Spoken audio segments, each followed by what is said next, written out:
Howdy folks, welcome to my channel where I read old newspaper articles.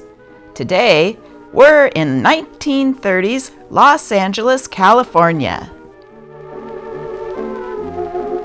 Bold and beautiful are the shores of California, westward goal of your coast-to-coast voyage.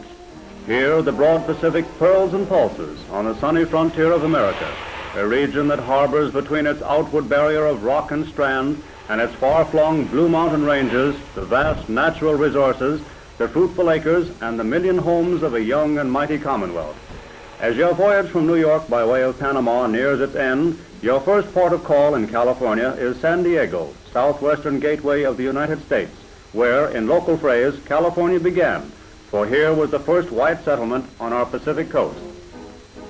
100 miles farther north, and Los Angeles receives you at its modern harbor, the water port of the amazing metropolis of the West.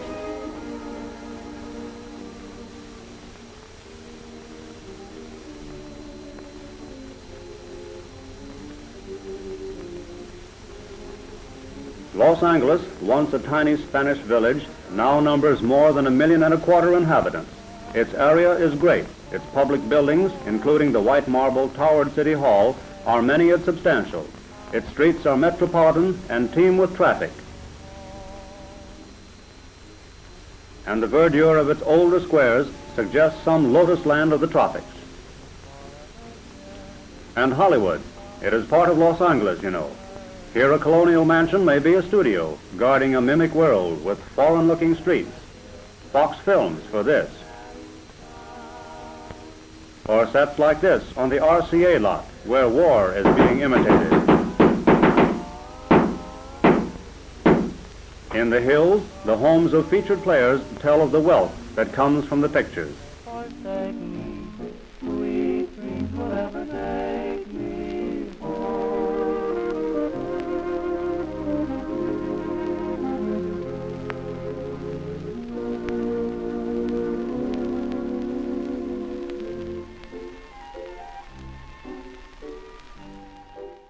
Let's join these 1930s Hollywood stars and read today's paper.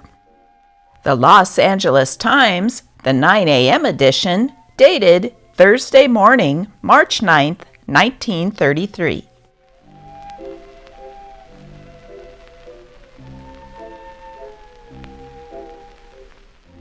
Food prices rise due to the shortage in cash.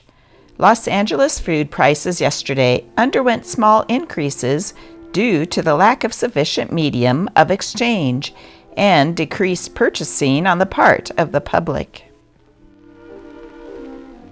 Will Rogers remarks, Beverly Hills, March 8th. To the editor of the Times, it is surprising how little money we can get along on. Let the banks never open. Let script never come. Just everybody keep on trusting everybody else. Why, it's such a novelty to find that somebody will trust you that it's changed our whole feeling toward human nature. Why, never was our country so united, never was a country so tickled with their poverty. For 3 years, we have had nothing but America is fundamentally sound. It should have been America is fundamentally cuckoo. The worse off we get, the louder we laugh, which is a great thing. And every American international banker ought to have printed on his office door, "Alive today by the grace of a nation that has a sense of humor." Yours, Will Rogers.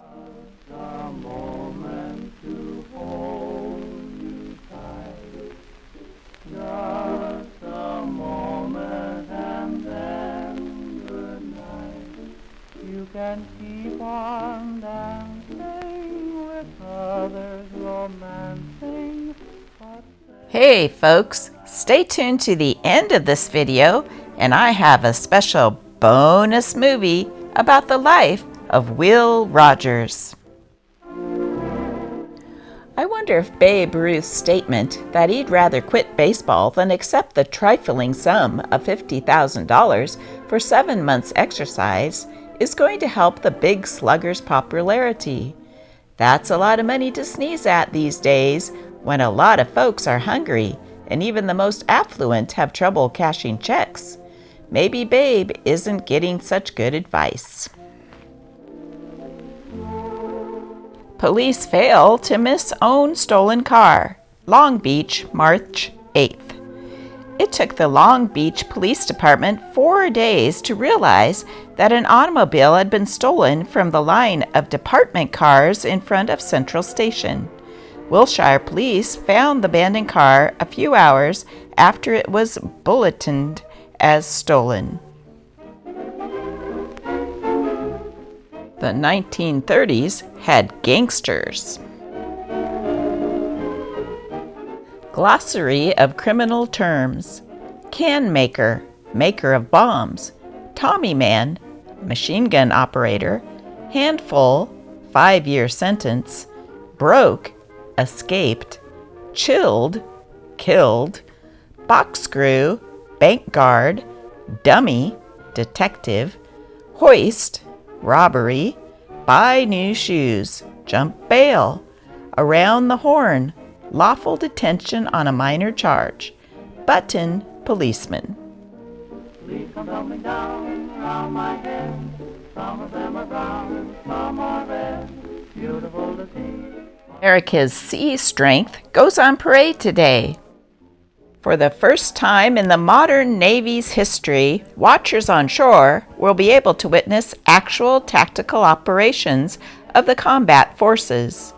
The thousands thrilling to the majesty of 130 ships on parade will have their wonderment increased by the sight of 50 destroyers engaged in laying smokescreens. They will chill to the sight of 136 fighting planes diving out of the clouds into howling swarms at the decks of the surface fleet. As a climax to this display of the fleet's coordinated efficiency, the Air Force of 186 planes will be flown aboard the aircraft carriers Saratoga, Lexington, and Langley off Point Furman in full view of the crowds.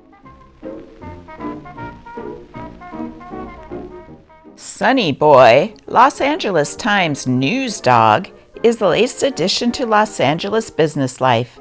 His owner is Don Caldwell.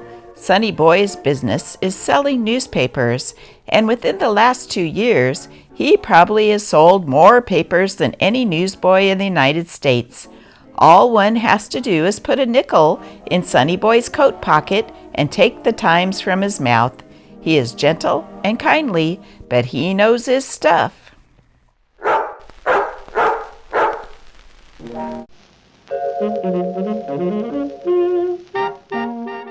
Sea cow. Up at Sacramento, the funds that were used to provide milk for the undernourished school children came to an end the other day. Somebody recalled that the youngsters of that city had a few years ago contributed pennies for the repairing of the USS Constitution to a total of $981 that had not been used because the funds already subscribed were adequate for the purpose. The money is being used to continue the milk ration. Old Ironsides to the rescue once more.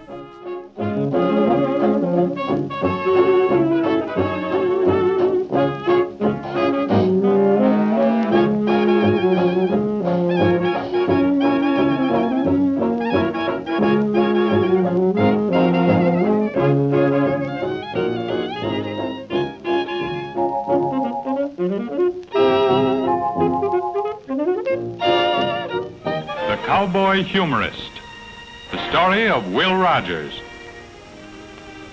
He was known as Sweet Old Will, a man whose affection for people was only equaled by their love for him. Rogers started life as a humble cowpuncher, and when he died, he was the most widely read writer and most popular entertainer in the world. With him, Americans laughed at themselves. And when he passed away, they lost their best and truest spokesman. Born in 1879 in Oklahoma, the last American frontier, he grew up with horses, learned to ride almost before he could walk. taught rope tricks by the cowboys on his father's ranch, young Will joined a Wild West show and wound up in New York City. One day, he tried to explain some fine points of roping to the audience. The crowd roared, and Rogers learned accidentally that he could make people laugh. From the Wild West show in 1915, Will went to Broadway, to the glamorous Ziegfeld Follies. The girls were attractive, but the biggest attraction was Rogers' drawling wit. He quickly became the highest paid star in New York. Successful, but unspoiled, Will was a devoted husband and father. He preferred playing with the kids to nightlife. Like Will himself, they learned to ride as soon as they could walk. Rogers taught them hair-raising stunts of horsemanship. He instructed them in the fine art of roping. Rogers was content with his family and his work, but because of poor investments, he needed money. In 1921, he was offered thousands of dollars to make an extended lecture tour. Will accepted and plunged into the routine of travel that was to separate him from those he loved for much of the rest of his life. Season after season, Will swung around the country, delighting lecture audiences with his common sense, philosophy, and humor. By now, Will's home was a fine ranch in California, where he played polo on his own field, a ranch with large stables and dozens of horses.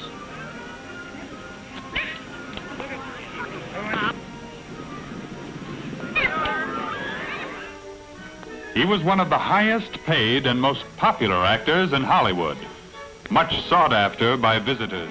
When little Shirley Temple had a birthday, Will was there also. We gathered here today to unveil a picture of you here. Now, I'm not going to make a speech, because I'm so long-winded. I make speeches for everywhere for no reason whatever. And you are the biggest entertainer in the world today. And you have arrived at that position by not making speeches. Deal. But over the laughter, he heard the march of the dictators beginning.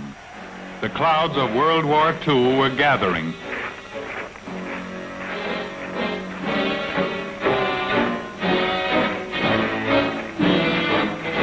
Will called for preparedness, for an American Air Force of 50,000 planes. But America wasn't awake to the danger. Rogers wanted to sound the alarm. He decided to fly around the world, to inspect the breeding spots of war and report his findings to the American people. Will's pilot for the flight was the man he considered the greatest flyer of them all, Wiley Post, holder of the round-the-world speed record. Their plan? To fly from Seattle to Alaska, and from there by easy stages around the world.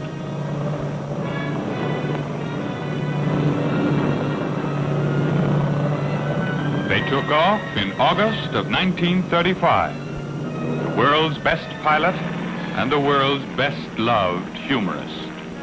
Disaster waited for them in the wilderness.